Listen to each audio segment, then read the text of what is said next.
Folks, hey, welcome to another episode of Christ Over Fear, episode number 27. I'm your host, Chad Jenkins. On today, December 7th, 2022. December 7th obviously rings true for all of America, all of the world.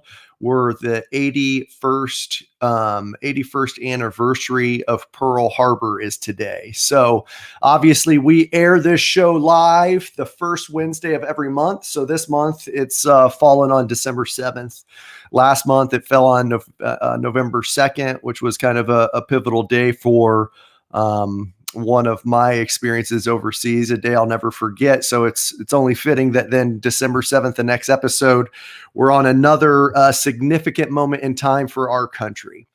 In addition to that, I try to always open the show and just talk about, where we are in Christ, where I am in Christ. And I can tell you this, I am a lot better with Christ when I'm in his word.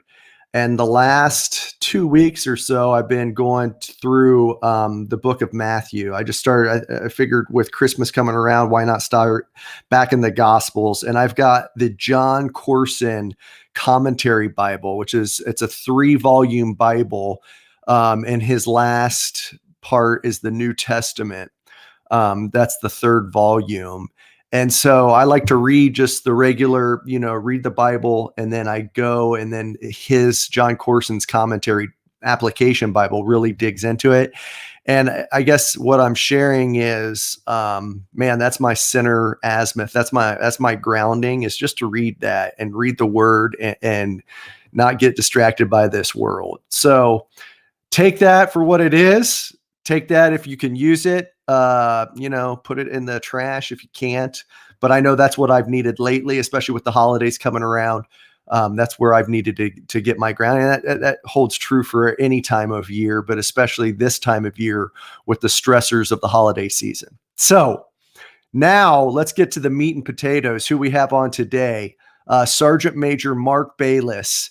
My goodness, the man served over 26 years in the United States Army, grew up very briefly in 2nd Ranger Battalion. So we both are from the best battalion that there is, and 2nd Ranger Battalion out in Fort Lewis, Washington. But he was there for 2 years before heading off to Special Forces. And really from 1983 all the way until 2007, I believe, is when he retired. He grew up and spent his time, I think 1st, 5th, and 7th Special Forces group is where he was. Then once he got out, he relocated to Pennsylvania. We'll have to ask him if he's originally from PA or not.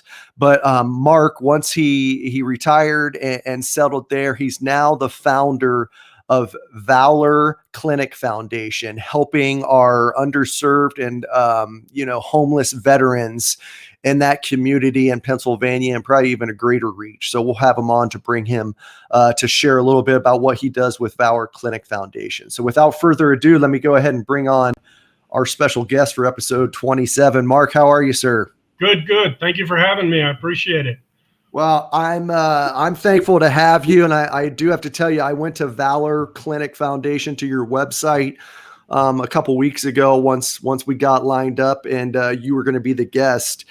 And I probably know your immediate reaction to this, but I'll say it anyways. Like, your resume and reading everything you did, especially within the Special Forces community, unbelievable. So it's an honor to have men like you who have served and are a quiet professional come on and share a bit of your story. So thank you for coming on today.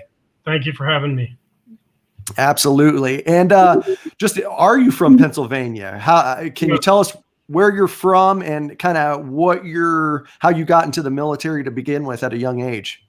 I grew up in Middlesex County, New Jersey. I was going to the local community college and dropped out of college the day they swore Ronald Reagan in as president, believing we were going to fight the Iranians, and then decided I liked the Army and stayed. I thought I was going to do my 4 years. I took the money to go to college and a bonus, and thought I was going to, hey, with the bonus I can buy a car, kind of thing, right? Yeah. and thought I was going to get out and go back to a normal life like the rest of my friends and all finish college. And here we are, 26 years later. It's been an adventure. I had a good time though. So it was originally it was just a 4-year enlistment. That's what it was. Yeah, and it was I thought I was gonna end up going to fight the Iranians because they were holding our hostages. I don't know if you remember that, but they held them for what 400 and some days. And when they stormed the embassy and held our embassy in Tehran, and that was all going on when I was a young guy. I thought it was time for me to go do my part. You mentioned December 7th, which is an important day in my life too, in many ways, because the man I'm named after was killed in the last B-29 shot down over mainland Japan in World War II.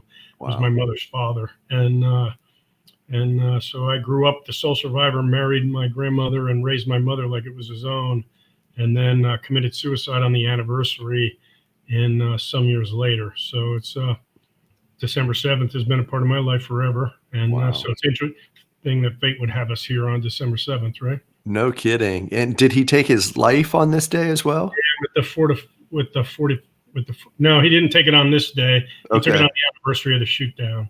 Okay. And he was the sole survivor. He and the crypto man, the radio guy, got out through tears in the side of the aircraft, and the Japanese captured them both. Everybody else was dead inside, and the communications guy was tortured to death trying to get him to break our codes, and he was severely hurt and probably would have died, but he said one of the Japanese people had empathy for him and his injuries and cared for him like he was their patient in the prisoner camp in Japan, and he was only held 10 days or 2 weeks or so. It wasn't a long time, but yeah. So. But he still had the 45 that he carried somehow, and the M1 that he was issued there. They gave him to him in some capacity. They don't do that with us now, but he committed suicide with the 45 that he carried when he was shot down. My goodness. Now, I'm assuming, did you get to meet him? Yeah, my blood grandfather, obviously I didn't. He was killed in the crash. The sole survivor, I did, and I don't know. I was probably 14 or 15 when he took his own life. Okay. He had a big part in designing the first satellite communications satellite for Bell. He was an engineer at Bell Telephone, and when his son graduated college and he didn't think he was needed anymore, he went down in the basement one day when nobody was home. Well, I tell you what, man. Thank you for sharing that, Mark. I know it's got to be not the most pleasant conversation to have, but obviously the significance, the fate of it, that we're having it today, and we're having it on the Christ Over Fear show that's supposed to spark the spiritual dialogue amongst the combat veteran community. And within 8 minutes and 12 seconds of a sergeant major in the special forces coming on, we get right where the rubber meets the road. So I appreciate that, because these are the conversations we need to have. And I guess what strikes me, and I'd like to get your vantage point because of how much work you do with Valor Clinic Foundation, but oftentimes we don't hear about that. We don't hear about the World War II veterans who were affected. I mean, we obviously, and it's a epidemic amongst, the post 9/11 warriors and veterans of taking one's life, and Vietnam veterans as well. But the World War II, I mean, how much of a factor did that play out with that veteran group as well? Do you know? I think it was a major factor. They were a little more stoic. Mm-hmm. But when I was interning with Dr. LaFair to learn to counsel vets, she was adamant with me that the reason that I do what I do now was because of that day with my surrogate grandfather taking his own life. Mm-hmm. She seems to think that it left a scar that has motivated me to try to prevent it from happening to other veterans. So, which is an interesting concept. Well, yeah, and especially that it happened when you were 14 or 15 years old. I mean, a significant time frame as far as, still, the male brain doesn't fully develop until we're 25 or 26, and obviously that having a significant tragedy in your life, I'm sure it does give the purpose in some shape or form, or maybe a large part of what you do today. But it probably, I mean, is that one of the motivating factors outside of the Iranian conflict that drove you to wanting to serve in the military as well, do you think? There's without question. My whole family, my father, both sides of the family all had served their country, and there was a certain sense of being compelled to also do my part. And and it's a strange cocktail of things all coming together. But the grandmother, my mother's mother, was very active at St. Peter's Church in Morristown, New Jersey, to the point she's buried with the priests in a little quadrangle there in the church. She was the church secretary for, I don't know, 30 years or something. It was a very long time.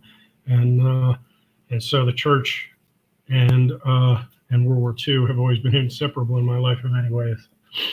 Yeah, and I guess that leads me, I didn't catch, what college were you at in New Jersey? Middlesex County College, a small Middlesex County College. Okay. Doing my freshman year, and yeah. But I guess my question on that with you said it was your grandmother, right? Your grandmother who's buried there. Was faith always something that your family, I mean, obviously military service as you expounded upon, but was faith something that was kind of ingrained in an early age with you and your upbringing as well? Absolutely.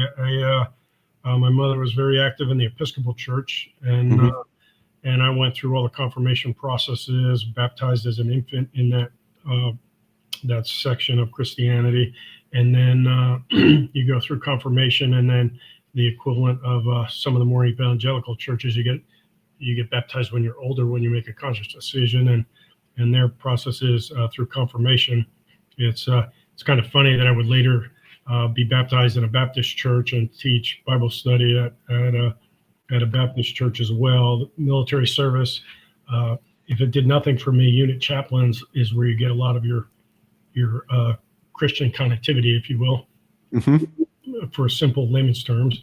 And part of what military service did for me in my walk with Christianity is that I don't see the name on the box anymore. That it's God's house anyway. It doesn't matter if it's we all believe Jesus died for us. We all believe in the Ten Commandments. We all believe in the Golden Rule. We all believe in John 3:16. Does it really matter that I got baptized the first time as an infant, or that I got baptized the second time as an adult, if the commitment and belief are the same? So I hope I don't offend any viewers I view us all as Christians now, and not so much the name on the box, if that's okay. I don't want to offend anybody, but oh no, hey, offend away. I mean, you're absolutely right. That's what this show's about. And to your point, it's who's really behind trying to get divisions and schisms amongst the different, the different denominations of those who call Christ Lord. That's Satan at work, right? I mean, that's the adversary at work that's wanting to cause these divisions. He'll divide at the house, he'll divide in the church, he'll divide wherever he can. So I'm glad that you said that. Yeah. When I got out of the service, I was kind of bouncing around trying different churches, looking for where I was gonna settle, and ended up at a Methodist church, driven partly because they had a food pantry where they were helping. You talk about Matthew, that what you do for least of you do also do for me. Kind of thinking, I'm big on we're supposed to behave like Jesus, and we clearly can't perform miracles, but he healed the sick, he fed the hungry, and he spread the good news. And so I've kind of been a little intense about the feeding the hungry and trying to help get particularly the veterans and the homeless to care in almost all of them are sick. And whether through doing VA claims for them or getting them connected to other resources, or I had to do some things yesterday. We gave out like 78,000 meals this year. That's a lot of food, and so I hope God finds it worthy that we did it the way He would hope we would do it. But we do we do the best we can. And at Chasen, we did 495 veteran families at Thanksgiving. Wow. Where we provide about ballpark. If you did the FDA serving sizes, it would be more like 50 meals, but we call it 30, thinking people gorge a little bit on the holiday, right? And we're going to do probably 550 at Christmas, and it's. Well, can you go into that? Can you just kind of explain Valor Clinic Foundation, what you do, and the area you serve, especially on this platform? It's now officially on podcasts as well, where we can, spread this to veterans who might need it or to others who might want to assist. Do you mind giving a little deep dive on Valor?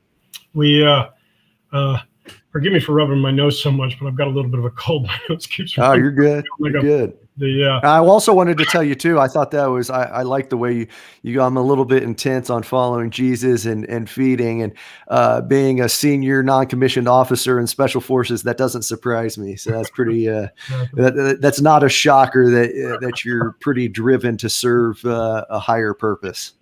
Yeah. But I got out hurt. I broke my back on a raid in Kusei's chief of staff's house that ultimately I get a med board, and in the transition out through the med board, somehow my retirement packet gets lost. I get out with nothing, basically, right? And at some point I use up my whole savings, and I still have nothing, and got forced to learn some things about the process for accessing the VA and some other things. And with the lessons I learned, I started helping other veterans. I mentioned to you earlier, I started at a Methodist church here in Effort, Pennsylvania, Effort United Methodist Church, and in part because I felt called to help with the food pantry there, and ended up in a short time later, God has a plan. He doesn't always tell us what it is till he hits us in the head with it. But right about the time I'm thinking, okay, I'm going to start volunteering there, the director goes up to the front of the churches and then announces she's resigning. Wow. And that was the whole reason I was in the building, right? And instead of another building of Christian denomination. And so I walked up to her afterwards and I said, hey, I'll run your food pantry. And with the lessons I learned in transition and the demographic I met in the food pantry line, I was alarmed. And almost everybody in the line was either the spouse of a veteran or had children in the service. And I started taking them off to the side and going, hey, what's up? And invariably, I was learning that they had employment challenges related to physical conditions from service, and which is what was alarming, right? Right. We go off to serve our country and do what we're going to do for our country and end up in the food pantry line. I was like, what is this, right? Mm-hmm. So I started learning how to do the paperwork with the VA to get service connection and how to do food stamp applications and all these other things, helping the people in the line, right?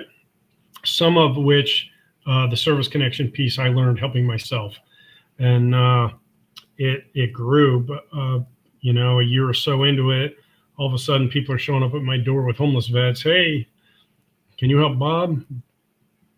What would you like me to do for Bob? Well, Bob lives under a bridge. Bob lives where? His cousin where I was. I didn't know anything about helping homeless people. Right.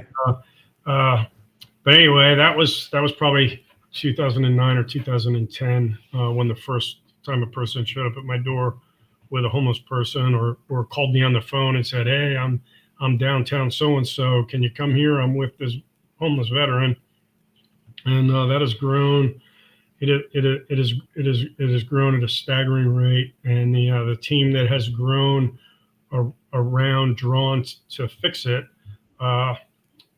it is morphed. We'd start getting the homeless vets housed, and then we'd hear stories from the ones that were housed about how they were struggling to celebrate a holiday and how it was a trigger point and how frustrated they were. They were picking between paying the electric bill or their daughter's dentist.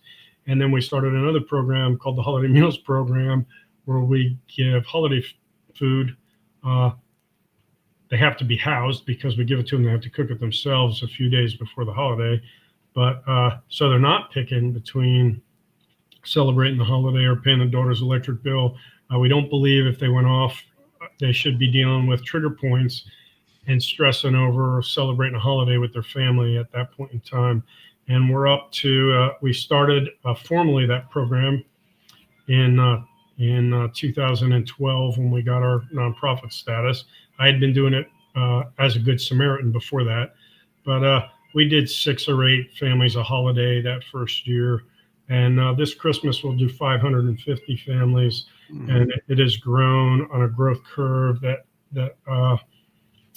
it is. The news comes out and films because it's like a feel-good story of the holidays. They come out and film every year, and that gets more people calling. Hey, I know this vet, and maybe could you add them? And it just keeps going. But our homeless program grew. These things are all kind of growing like a tree with a lot of branches, and our homeless program grew to the point where when I started talking with politicians about, hey, we have to do something and taking them into homeless camps, then state representatives, Rosemary Brown and Mario Scavello, and a local hospital CEO, we went on a tour with homeless vets in the van, one of which was from 3rd Ranger Battalion, and toured some homeless camps. And at the end, they all looked at me and said, hey, we're going to fix this. Tell us what you need to fix it, and we'll fix it. And they got us the money through a state grant to buy a hotel, and it's now, we call it Paul's House. It is a homeless veteran sanctuary. And from that, then we started learning that as we housed them, they didn't have any furniture or anything, and that grew to where we now do a furnishing apartments deal, where and almost all the vets that we furnish their apartment are in that financially struggling category and end up going on the list. We've done 61 homeless vet apartments so far this year. I imagine we'll do a couple, three or four more over the course of December. By the end of the year, we'll probably be at 65 or so. But it has been an evolution of, we do homeless outreach in the street where we give basic need items like clothing, hygiene items, and non-perishable foods to all the homeless in an effort to meet and recruit the homeless veterans to get them into our homeless shelter. And from the learning that we had dealing with the unemployed and homeless veterans, every time I did a claim for them, service connection, there was a behavioral health entry. So I started researching how to get them healthcare issues, and was hearing firsthand from the veterans how frustrated they were with the help when nobody cares about them and nobody understands them. And so we built a program of our own, and now we have a counseling program called Veterans Unstoppable that we do counseling retreats. That's a 5-phase program, and we have 200 acres in Carbon County, where the Carbon County has the highest suicide rate in Pennsylvania. But we have a 200-acre, 3-cabin facility up there where we do, we call mortar peace readjustment retreats, but they're basically a PTSD program. And we have the homeless shelter where we do 20 or 25 veterans a year through there while they get their affairs in order and then get housed. We furnish 60-some apartments for homeless veterans a year. We give about 17 or 18,000 meals to homeless veterans in the street while they're still in the street. We give about 47,000 meals a year to struggling financially veterans that are housed. It's become a monster. I do service connection for about 60 veterans a year, and I feel like I'm forgetting a program that I didn't tell you on. But we have for the homeless, the claims one, the counseling one, and the holiday meals one, and it has become a behemoth. At our peak year in 2019, we helped about 1,800 vets that year, which is a huge growth curve from in 2012 when we helped like 30, 35 maybe the first year. And then we had a drop off for COVID. We stayed open doing all our programs through COVID when everybody else was shutting down. And we only helped about 1,000 in 2020 because of the shutdown. And then we bumped up to about 1,300 in 2021. And it seems to be climbing again for veterans in 2022. I don't know what those numbers will be in final calculation, but the the amount of food that we provide. Food security is important, right? Yeah. The number of veterans that we gain service connection, that they have some income, the number of veterans coming off the street that now have furniture. You look at a 12-year-old veteran's daughter once, why she's crying because she's been living out of a paper bag in the back of the family van for 6 or 8 months, and how happy they are when you come in with a dresser. And it can be an emotional ride, but God is very clear with us. What you do for the least of thee, you also do for me, right? Right. And, so I am grateful that I have teammates that are willing to do that. Sometimes I regret what it has become, but I help less directly now than I used to. I used to have my hands in the fingers of the pie of every veteran we helped, and it's kind of outgrown where I can do that. Fortunately, I have some tremendous teammates. Susan, that runs the holiday meals program, is amazing. Michelle, that runs the homeless shelter. You can't stop clapping. Sandy and Ed and Mike Mining and Patty and the other Michelle, and that do all the homeless outreach. We do homeless outreach in most of Northeast Pennsylvania every month. We do East and Bethlehem, Allentown, Lehighton, Luzerne County, East Stroudsburg every single month, and we do Lansford about quarterly. We do Lackawanna twice a year. We just recently had a team spring up outside of Pittsburgh, way on the other side of the state, that's doing Ambridge every other month, and it is. We have a facility named after my platoon medic in the Ranger Battalion that was KIA in Grenada, Doc Lannon, outside of Newark, where we're still renovating that homeless shelter, but they're doing homeless outreach there for the veterans a few times a year. They did 35 holiday meals there in Ohio at Thanksgiving. And outside the Mountain Ranger Camp, one of the guys in my platoon in 2nd Battalion has become one of our peer facilitators for the PTSD retreats, and we run a few of those a year outside the Mountain Ranger Camp in Blairsville, not Dahlonega, down next to Dahlonega. But it's taken on a life of its own. I'm proud of the people that are making it happen. But God's got a. I joke with people, but it's not really a joke. I try to add levity, but God's got a plan, and He doesn't always tell me what it is till He smacks me in the head with it, and then I feel compelled to listen. And I'm a servant in many ways, and too stubborn to quit in others. So the combination is. Well, and I guess the obviously you shared a little bit about the reach and the different locations, but I mean, Saylorsburg, PA, Pennsylvania is where you're primarily located with Valor Clinic Foundation. That's where I live, and our homeless shelter is in a little town called Kunkeltown. Okay. Joke, because it's a Dutch town. A lot of the people still have the Dutch accent there, and but you would say like Northeast PA is your primary kind of your main effort. That's our main wheelhouse, but we give Pathfinder awards that help people that help get us into new towns. So nice. I am more than willing to give some Pathfinder awards to anybody that's listening. So, yeah, absolutely. Yeah. Now, what's the solution on this as far as to minimize the amount of veterans that are out there that are homeless? Obviously what you're doing, the groundwork at the epicenter, ground zero of doing it. But what have you learned over the last, 12 years, or even longer than that, I guess, when you got out in 08, 09, and we're figuring out that transition period and started doing it as you said, as a, Good Samaritan, and now officially with the nonprofit. But what does deter the tide from where the numbers just keep on escalating? Relationship collapse. If I was to say one thing, I would say it's relationship collapse, that our cultural norms are so starkly in contrast with civilian cultural norms that some of our most simple behaviors that we often take for granted, thinking on the spot correction, right? Right. Think we manage an asymmetric battlefield as a young buck sergeant. responsible for every aspect of 9 or 10 people's lives while people are trying to kill you, right? Right.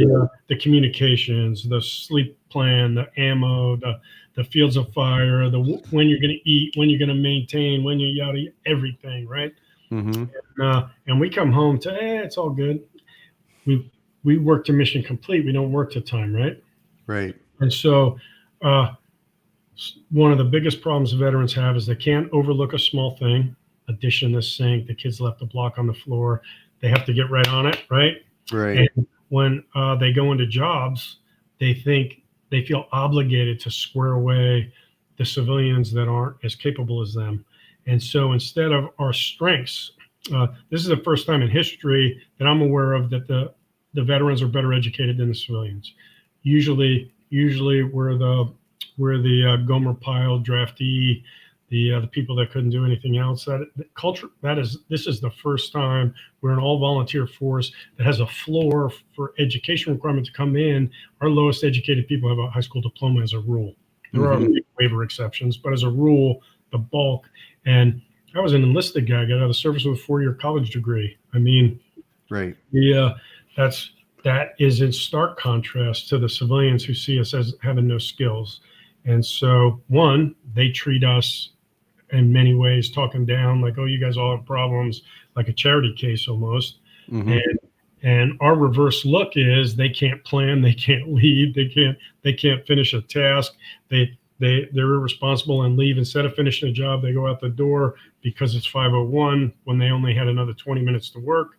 Instead, they have to restart tomorrow. And so our people get in people's grill all the time trying to straighten them out. And the perception from the reverse side is they're the squared away ones and we're the not squared away ones. So it creates a lot of riff. I hear quotes all the time.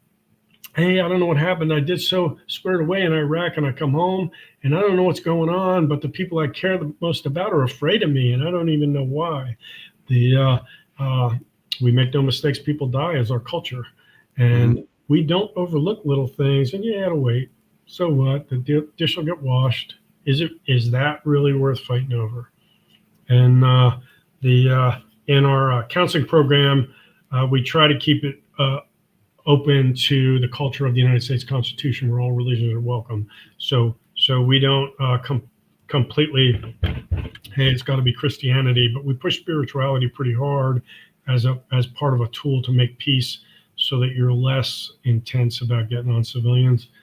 We use a book called The Four Agreements to help better their relationship skills, and we draw attention to where the conflict points come and help them avoid them. And it's been very helpful. But my experiences are that the number one problem is social conflict, and we get so fed up with social conflict that we go to the bar, and then we spend so much time in the bar and bring home the frustration from the social conflict now with our inhibitions gone because of alcohol, and that's not a good recipe. No. Well, most dangerous cases anyway. Right. No, I agree. And it's amazing that you mentioned dishes, because I was in a what's that? You fighting with the wife about the dishes? Well, here's the thing. I was in it was called a Healing Combat Trauma group. It was a Christian-based group at the VA in West Palm Beach, Florida, before we moved to Ohio. And that group, it was, all majority combat. That you had to be a combat veteran to be a part of the group. And but the majority were Vietnam veterans. And there was only like 2 of us that are OEF, OAF. I was probably the youngest guy in there. I was. But to a man, there was like 15 of us. And to a man, every single one of us, like dishes in the sink drove us crazy. Yep. Like, all right, I don't doubt it for a second.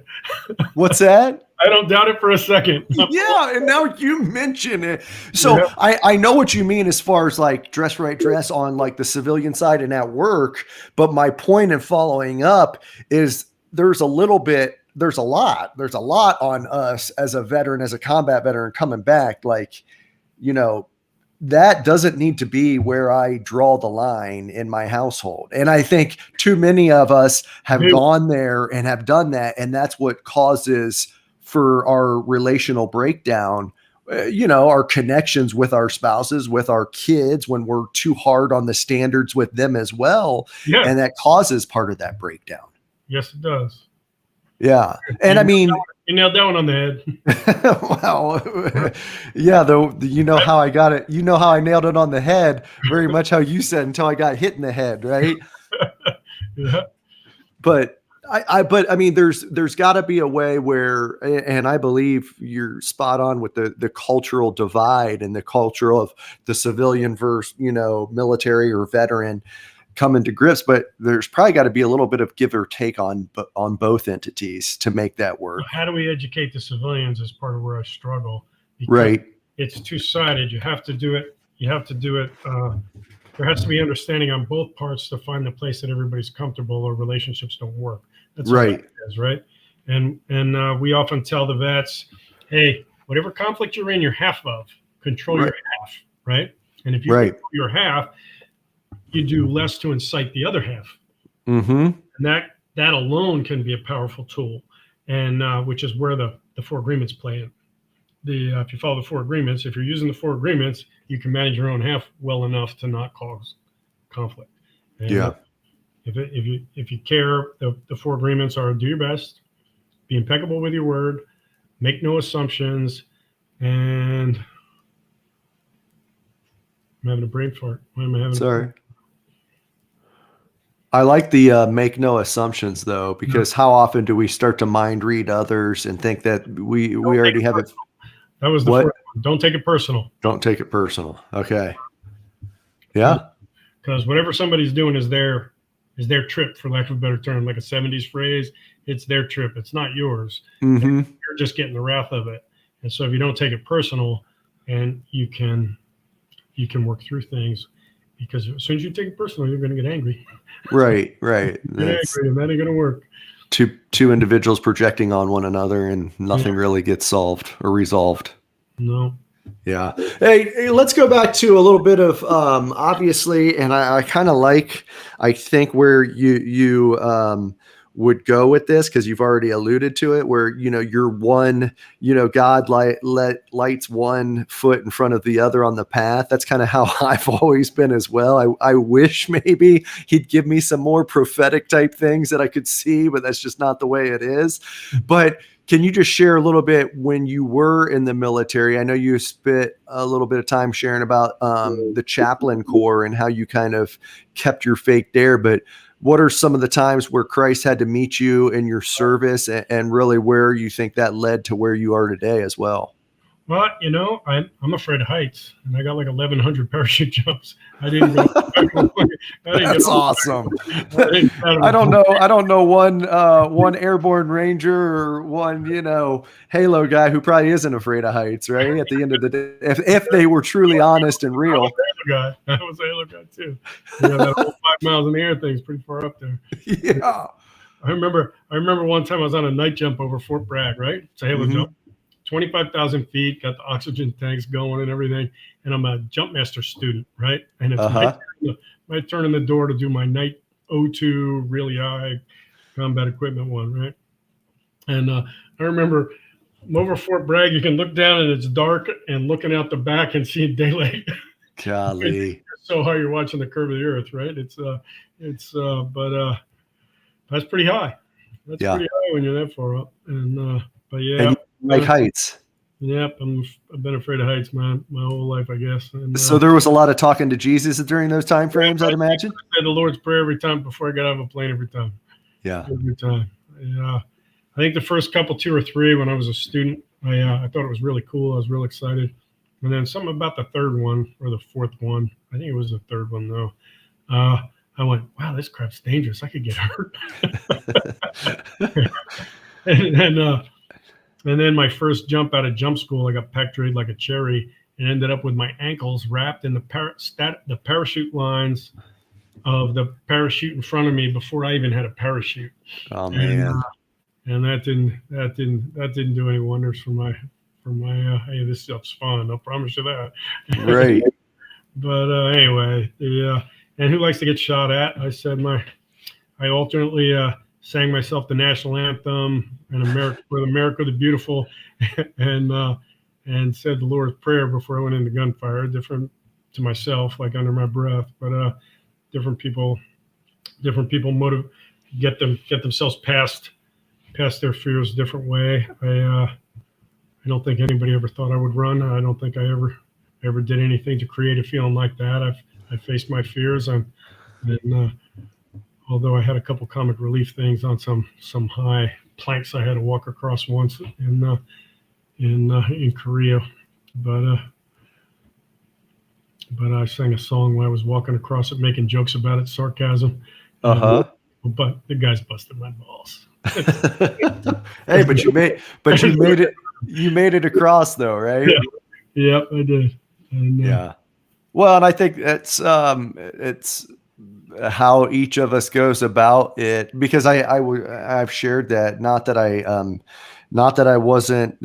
didn't have Christ in me, but it was, I've said that during my combat time, he was still in me, but it's a two-way street. You have to be him. And I didn't have him as number one priority. And I can be honest with that. But even at those time frames, I remember every single night before getting on a bird or getting in the striker vehicle to go do a gaff or whatever, I just say, all right, Lord, like, if it's my time, it's my time. And you've already written it. Just give me the courage to be strong for my men and to be brave and to face it head on. But, you've got my name written in your book. And when you decide to pull me up, you're going to pull me up. And that gave me comfort, believe it or not. I mean, I had to say that every single night, every single time we'd get ready to go. And I just take that moment of time by myself to do it and just ask for that. But it's amazing in those moments, the simplicity of it, how it works, and how relying upon him to give us that strength really does play a factor in us being able to then go out and function when we need to. Yeah, no doubt. Yeah. No doubt. He's got a plan. We don't always get to know what it is, but the late verses in Matthew 25 can be helpful when you're out to live like a Christian afterwards, after the war. And can you go into that? Because you shared that with me when you and I were conversing through the computer, and I'd like to know, can you go in depth on that for the audience on what you mean by that, the late verses of I'm a crusty old sergeant major, so I can be a little gruff, and I don't, and Christian audiences are generally softer around the edges than I am. So well, this is a combat veteran audience as well. So be gruff away, Sergeant Major. But I don't think being a Christian is about getting splinters in your butt in a pew. I don't. I think at some point in the journey, when you are a believer, then you have to start living like a Christian, and it says repeatedly in the Bible that we are supposed to strive to be like Jesus. And what Jesus did was he healed the sick, he fed the hungry, and he spread the good news. Mm-hmm. And so I actively try to do those things. I clearly am not a doctor. I can't go perform heart surgery on somebody, obviously, but I can help get them connected to healthcare. I can do basic things to help them manage their own health. I can enable the ability to provide food to people that don't have enough, and I can tell people that I'm a believer and why. Mm-hmm. And I try to do those things. I hope I'm adequate. I don't sit in a pew enough. I read the Bible when I can. I say my prayers when I eat. But I try to be out there swinging on behalf of the cause, kind of thing. Live a life others would want to live, I remember as a quote, and then they'll want to be like you, and then you can. So if you live a Christian life as you believe the correct way to live a Christian life, and if it's a life other people want to live, they will be drawn to you, and then they will replicate it, right? Mm-hmm. Kind of logic. And producing good fruit, right? Yeah, and I'm not a believer that living a life other people want to live is going around knocking on doors and saying, "Hey, let me read your Bible verse." I think that offends people more than it makes them want to be like you. Right. And so I'm in the trenches, living a life that I hope other people would want to be like, and trying to do those three things. And when it comes time for me to answer, I'm sure I'm going to get a lecture from the man upstairs why I came up short. But you can only do what you think you can do, right? Right. And so I would hope that God sees in good favor what we've done with the homeless shelter, or tried. I don't know where you are in Ohio, but right outside Columbus. So when you said Newark, I didn't know if you were referring to New Jersey, but you're referring to Newark, Ohio. Yeah, northeast corner of Licking County. Yeah, right. No, we used to play Newark County, in football. County and Licking come together. Yep. We're if you look at a map, Highway 79 and 586, right at the intersection. So we would be the southwest corner, big green building. It was an old schoolhouse built in the 60s. But I would hope that the efforts will be found worthy. And like I said, I'm sure I'm going to get a lecture about my shortcomings, and I have way more than I should. But I try to have at least a fettering of room that I operate in that I think is on the right road. And I was an SF guy, so clearly everything in my life is not God's ordained. That's the way you do it, right? Yeah.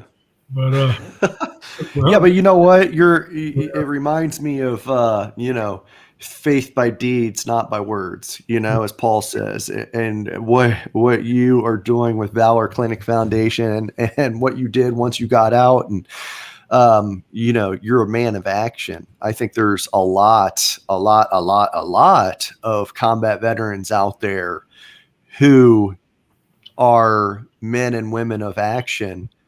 However, I do think there are some things. You mentioned the scars, the scar of when you were 14 or 15, and each of us carry our own scars. I think there's some scars that haven't been addressed with those combat veterans out there, that if we can address them, it's almost, I needed to address my scars, my wounds, and go there to seek the healing from him first and foremost, and from others who came alongside to help in that journey to free me up to become a man of action again. And I think that's what you're doing, is you're giving the opportunity for that individual who could be the next man or woman of action, as you are, Mark, giving them that opportunity by what you do. Because I think there's too many of us in the veteran community, in the combat veteran community, that are still encapsulated by those scars, and we haven't figured our way out of them yet. And not that we'll ever be healed. That doesn't happen until we're reunited with Christ, but we can get back on the offensive side of being effective for him. And I think that's what you've been able to do. I agree with you. And I'm currently trying to buy a scout camp to consolidate a bunch of my stuff.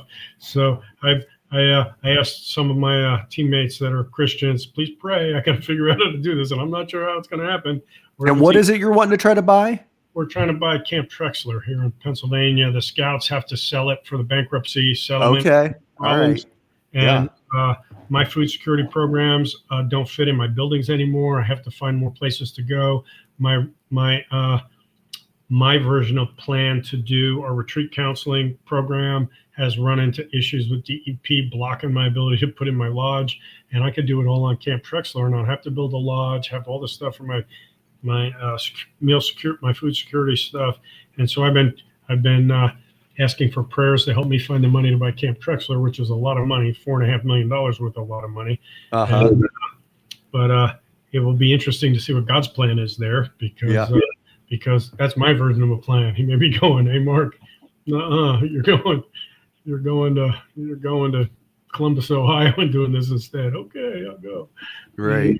But I say humor, but I get to find out what God's plan is at the last minute usually. So I go running down the road thinking I have my plan all in action. He goes, no, dude, over here. Well, how often is that though? Once we start taking the reins back and we try to think that we've got it figured out, that's what at least that's been my experience is anytime I get back on the horse and start to grab those reins too tight and make it Chad's plan and not his, he's got a way of redirecting, rightfully so. And I think that's also where he can keep us where we got to be relying upon him and not ourselves. So I don't think that's a bad thing that he redirects you when need be, because it means, one, it's the discipline of him, and it's also that his plan is far superior to our plan and anything we could ever hope or imagine. No doubt. Yeah. Mark, how do people get a hold of you? How do people get a hold of the Valor Clinic Foundation? If there's that guy out there who wants to stroke that check for $4.5 million to get Camp Trexler under the Valor Clinic Foundation umbrella, how do they contact you? Well, they can call me, give me their address. I'll show up to receive the check.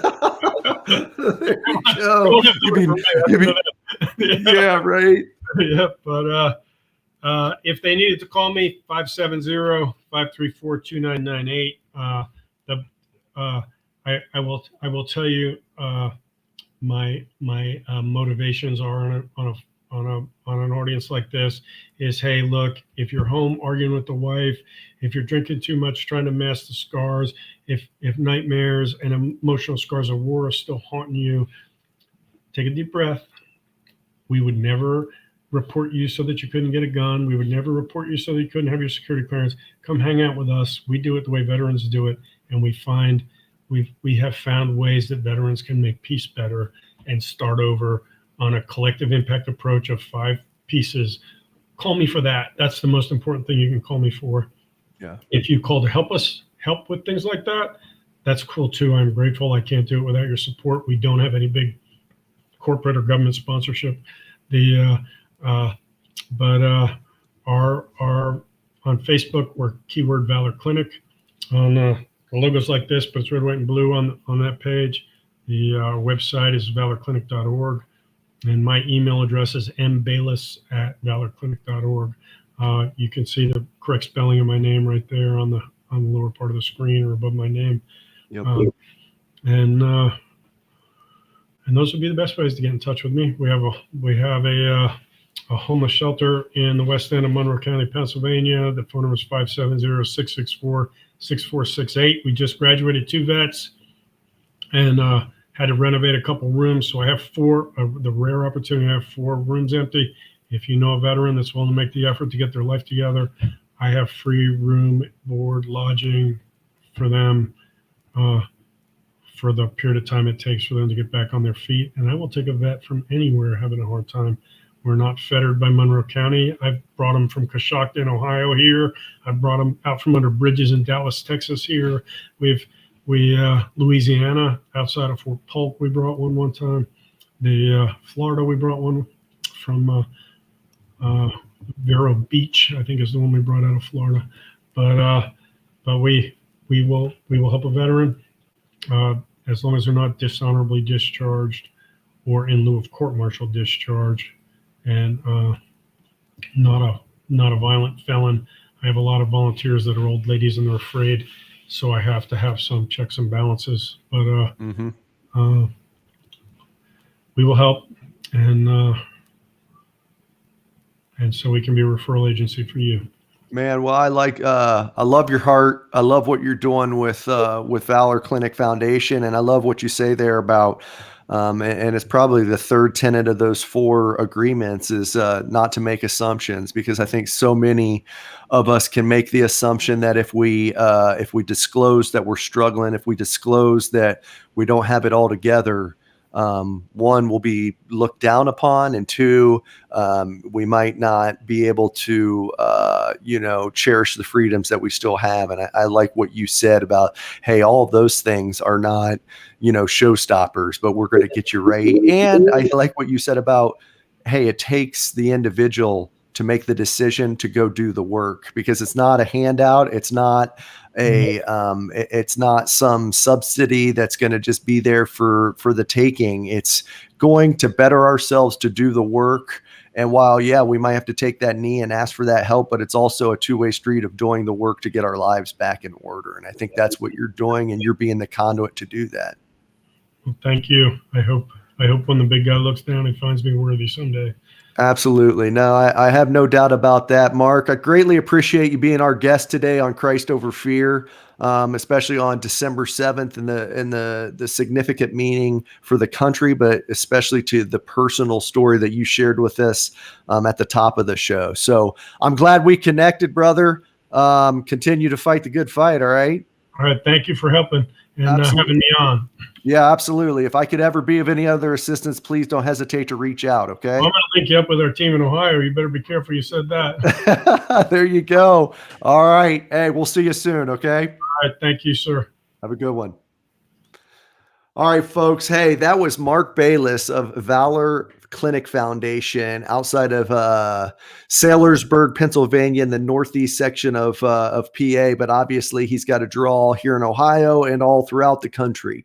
So I hope you enjoyed the 27th episode of Christ Over Fear. I did bring it up at the beginning of the show, but we are up and running on Spotify. We'll soon be on Apple Podcasts as well, and any of your other favorite podcast listening forums.